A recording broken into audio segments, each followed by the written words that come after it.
Hello everyone, welcome back to another episode of Daily Anime Talk, where I give my overviews on some of the most recent episodes and then my thoughts on them. The stuff I'll be covering now is the stuff from Wednesday and Thursday. So the first episode I watched was Beastars episode 7.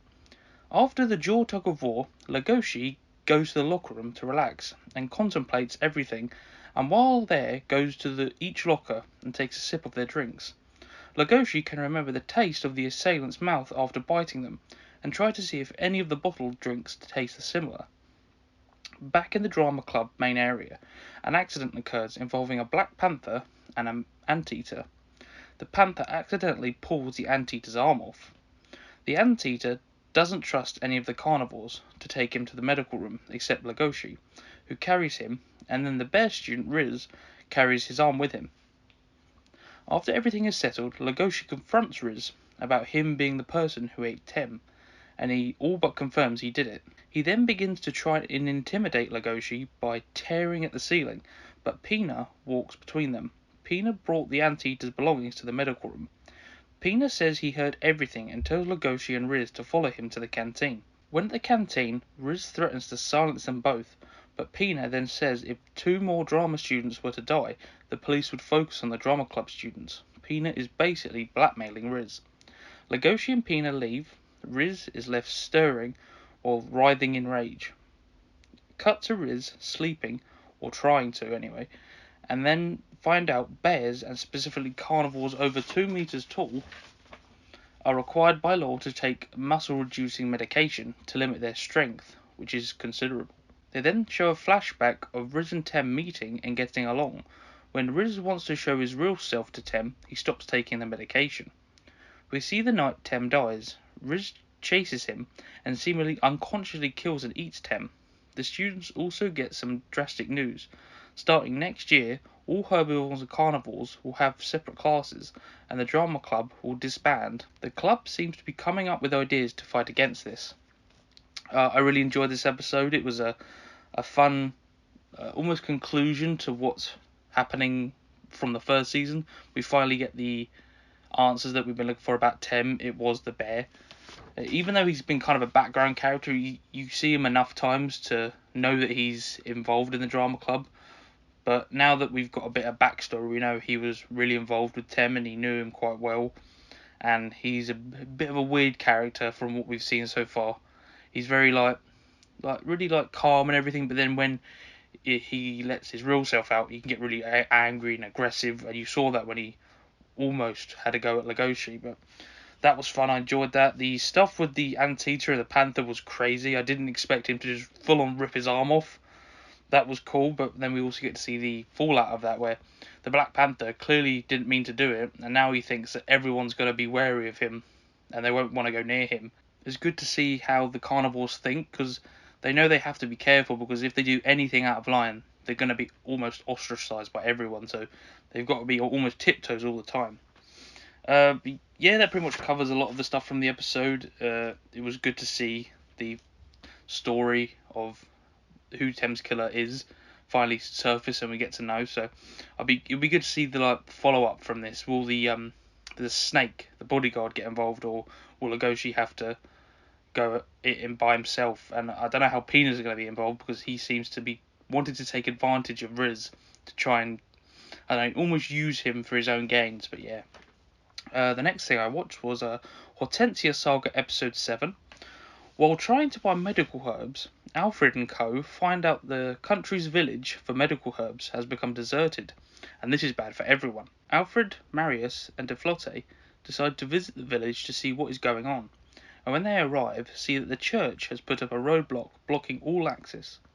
Deflote's village used to trade with the Kukone village, so knows other routes in, and are able to enter the village without the church noticing.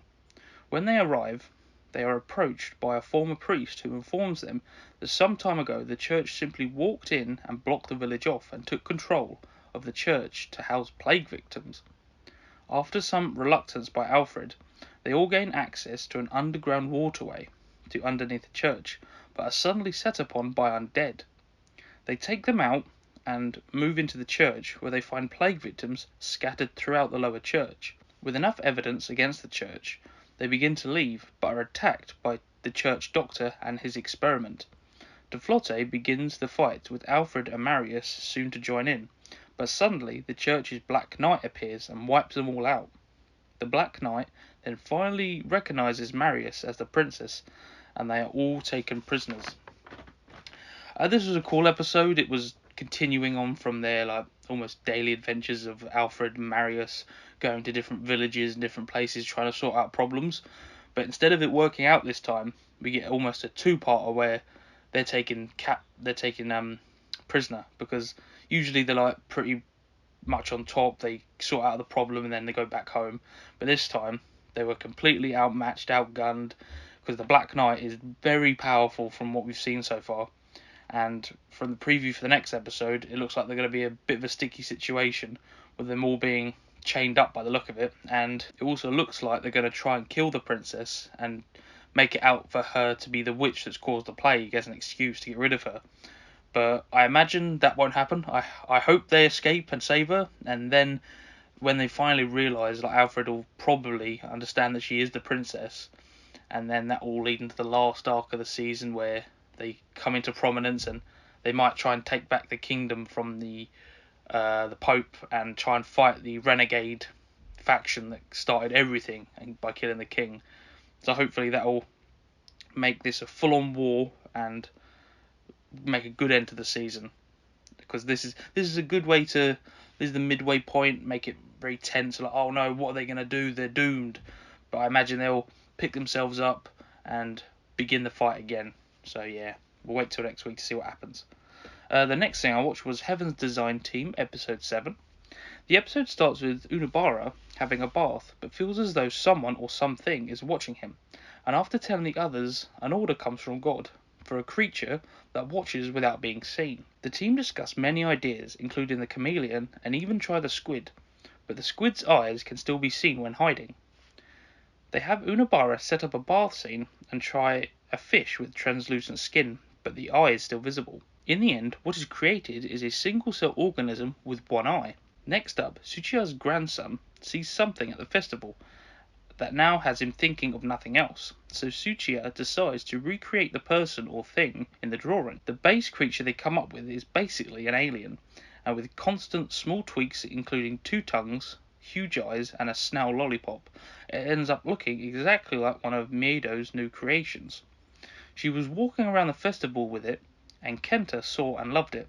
God accepts this new creation, Miedo's version, the Philippine Tasia. Shimoda sees Tsuchiya and Higuchi working on another new creation with the same alien as the base, but this one has huge bat-like ears. With testing involving Shimoda as the prey target, they had multiple ears, a twisting neck, and then wings. After a few final alterations, the final creation is the owl, which is accepted. Kanamori then adds a bit more, and this creation is accepted as well, the horned owl. Okay, this was another fun episode. It pretty much does what exactly every other episode has done. There's a little side story, and then they make this new creation, and then they make a few adjustments, and then it finally gets accepted, pretty much like every other episode. But it's pretty much just as much fun as every other time. It's fun to see how they start off, especially with the alien kind of creature. That was weird. I don't know how they were going to get to anything from there, but they ended up getting to a tapir and an owl. The owl one was very strange, but it was very fun to watch. But yeah, it's fun. Every episode is kind of the same formula, like I've said before, but it's always fun to see how they start off and how the journey to get to the final product gets there. So yeah, it's always fun. Okay, so the next thing I watched was Cells at Work Code Black, episode 9.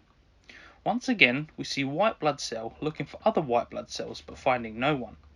Red Blood Cell visits the testes and sees ringworm, which usually would be taken care of by the White Blood Cell, but because of the shortage, things like ringworm are going unnoticed.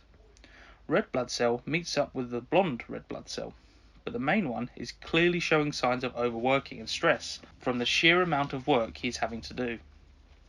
They both run into White Blood Cell, who is also looking pretty drained and stressed out with the lack of other white blood cells. The memory cell confirms that with the influx of different bacteria and infections, the amount of white blood cells has been majorly hit and put even more strain on the body. Both red blood cells then visit the lungs and see new red blood cells being trained, and some of them see the main red blood cell and see him as almost a legendary rookie for all the work he has done. The lecturer then suggests red blood cell be their mentor and show them the ropes for their first day. Since the two newbies are still getting used to things, they make a few mistakes, so red blood cell picks up on the slack, with one taking him all the way to the soles of the feet. On the way there, the main red blood cell runs into blonde one, who sees how troubled he is and decides to give him a hand. When they both get there, they see the whole area is infested with ringworm and are almost overwhelmed when white blood cell saves them. She is then almost overwhelmed as well, but is saved by two other white blood cells, which is all they could find for backup. To make things easier, an antifungal medication enters the body and clears the ringworm, saving the white blood cells. After seeing how hard the white blood cell is pushing, red blood cell pushes himself too hard, starts yelling at the newbies, and gets angry with blonde red blood cell. After blonde red blood cell shows main one that the body won't stop if he has a break, main red blood cell calms down but is still worried.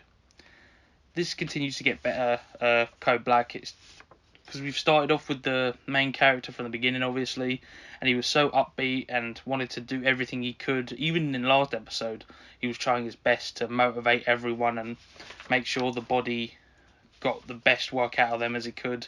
And now we're starting to see it really take its toll on him. He's finding it difficult to do all the work because the lack of red and white blood cells, like, they're almost on double overtime, if you want to think it like that. They're like constantly working, and even the blonde red blood cell is seeing how bad it's affecting the main one.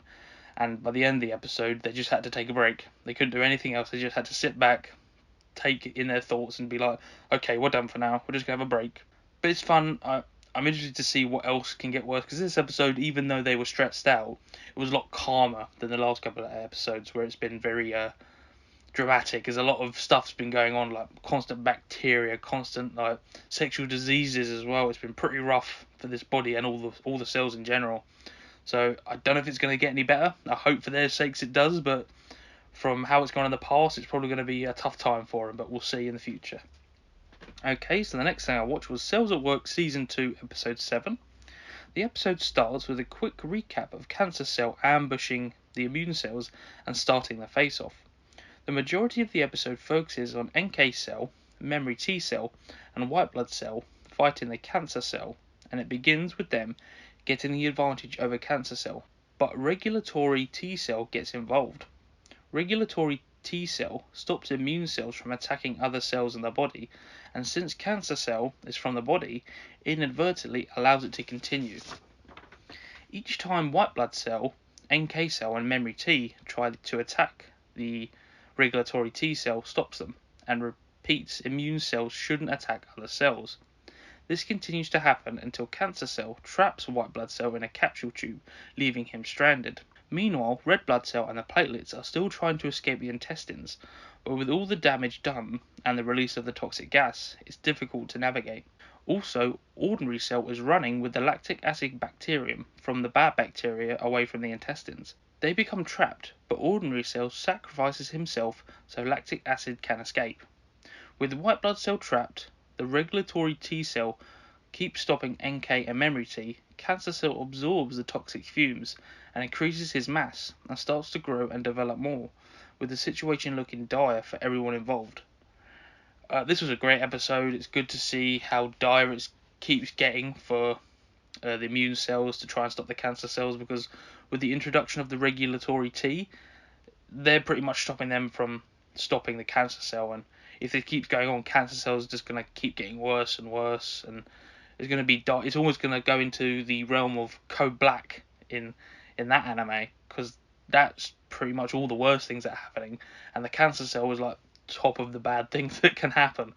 So this was pretty much the worst of the worst, and I imagine in the next couple of episodes it's probably going to get a bit more hopeful, but we'll see. It's pretty bad at the moment, so I imagine white blood cell probably escape and they go full on face to face with the cancer cell, but we'll see. Hopefully next episode we get a bit more hope and fight between the characters. Okay, and then the last thing I watched was Laid Back Camp episode 7. With Nadeshko finally deciding to go solo camping, she gives Rin a visit to ask for all possible advice she is going to need for a solo trip. Rin tells her everything, including research of the area and its weather, the right campsite to stay at, all the proper necessities and equipment, and telling people where you are going. Over the next week, Nadeshko spends all her free time figuring out all things she needs to do, and crosses them off of her list when they are done. And when the weekend comes, she is fully prepared. Nadeshko leaves early morning, saying goodbye to her mum and sister and catching an early train. Rin also has the weekend off, so goes on her own weekend getaway, and her and Nadeshko are constantly sending trip pictures to each other, mainly of the lovely scenery. Before going to the campsite, Nadeshko makes a quick stop at a yakisoba shop her sister mentioned to her, and she loves it. While out, Rin runs into Nadeshko's sister Sakura, and they have an afternoon tea together. They part ways and both continue on their separate weekend trips. Nadeshko arrives at the station and now only has a few miles walk to her first solo camping trip. This was a fun episode yet again from Layback Camp. It pretty much followed what I thought it would from the end of the last episode. Pretty much Nadeshko spending all of her time getting ready and planning her solo trip, and like asking Rin, like getting help from all of her friends and her family, like making sure they all know what she's doing and they won't think she's gone missing or anything. She's got all of her equipment, she's got all the food, she's researched everything, and she's fully prepared at the end of the episode and looking forward to having a fun time. Because every time she hears from Rin how fun it is, she pretty much just wants to experience that for herself. So next episode, I can imagine it being a very relaxing camping time with Nadeshko, just enjoying the camping experience as she usually does. Okay, so that pretty much covers everything I watched on Wednesday and Thursday. I hope you enjoyed, and if you did, make sure to leave a like, and if you want to keep up with all my other uploads, make sure to subscribe, and I will see you all next time.